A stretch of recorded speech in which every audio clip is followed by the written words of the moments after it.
नमस्कार, मैं हूं आपके साथ प्रदीप आजाद। कहते हैं कि जब वक्त का तकाजा मुफीद नहीं चल रहा हो तो फिर परेशानियों की फहरिस्त भी बढ़ जाती है।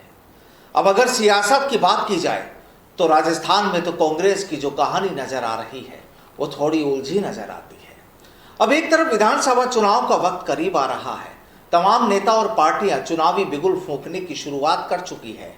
सूबे के मुखिया अशोक गहलोत भी चुनावी माहौल को भांपकर राजस्थान की जनता के दर्द मिटाने की कोशिशों में जुट गए हैं। लेकिन सवाल ये कि गहलोत साहब को जो दर्द मिला हुआ है उसे कौन दूर करे। अब देखिए, एक तरफ तो पायलट समर्थक विधायक खिलाफत में खुलेआम उतरने लगे हैं, वहीं जिम्मेदारी गुजरात चुनाव की, दूसरी तरफ कांग्रेस अध्यक्ष पद को लेकर खुद के नाम की चर्चा, और अगर ऐसा हुआ तो राजस्थान से जाना पड़ सकता है। जाहिर है सियासत पर सीधा असर।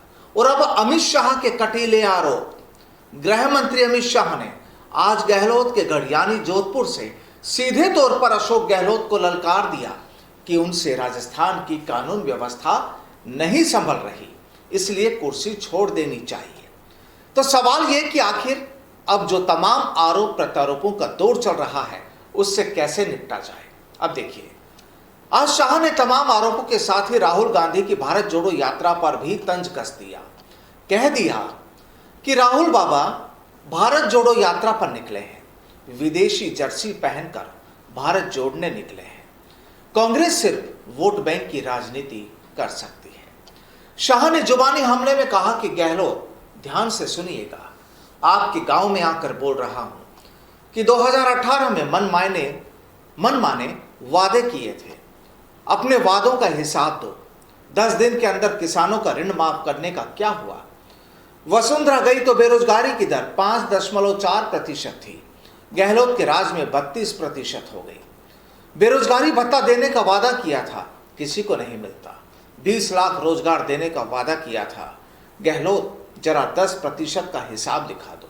अब देखिए, आज के इस पूरे सियासी एपिसोड में शाह ने अशोक गहलोत को भी आड़े हाथ ले ही लिया और साथ ही भाजपा के लिए चुनावी शंखनाद भी कर दिया। शाह के साथ जिस तरह वसुंधरा राजे और सतीश पूनिया थे, उसके बाद कई सियासी मायने भी राजस्थान की पॉलिटिक्स में अब निकाले जाने लगे हैं। आपको बता दें कि राजस्थान में जीत के लिए पार्टी यूपी फार्मूला लागू करेगी। इधर प्रदेश के ओबीसी वोट बैंक को भी साधने की तैयारी की जा रही है और इसकी बड़ी वजह यह है कि राजस्थान में 50 से ज्यादा सीटों पर ओबीसी विधायक चुनकर आते हैं। वहीं सिर्फ जोधपुर संभाग में 15 ओबीसी विधायक हैं, जिनमें 11 कांग्रेस और 4 भाजपा के हैं। ऐसे में इस बड़े वोट बैंक को साधने में अब बीजेपी भी जुट गई है। बीजेपी यूपी प्लान के तहत 2 रणनीति पर काम कर रही है और इसमें पार्टी के पदाधिकारियों से लेकर बूथ कार्यकर्ता और वोटर तक को साधने का प्लान तैयार किया गया है।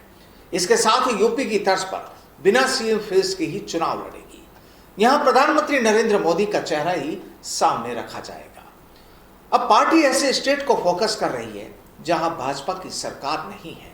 वहीं बूथ लेवल तक पार्टी के मैसेज और प्लानिंग को पहुंचाने के लिए सोशल इंजीनियरिंग पर काम किया जा रहा है। खैर, कुल मिलाकर कहानी ये कि अब राजस्थान भी सियासी हो गया है। पहले भी था, अब और हो गया। और जिस तरह अमित शाह ने आज राजस्थान पहुंचकर अपनी नजरों को घुमाया है, उसके बाद माना जा रहा है कि भाजपा में भी शायद कुछ कुर्सियां इधर से उधर हो जाए। नमस्कार।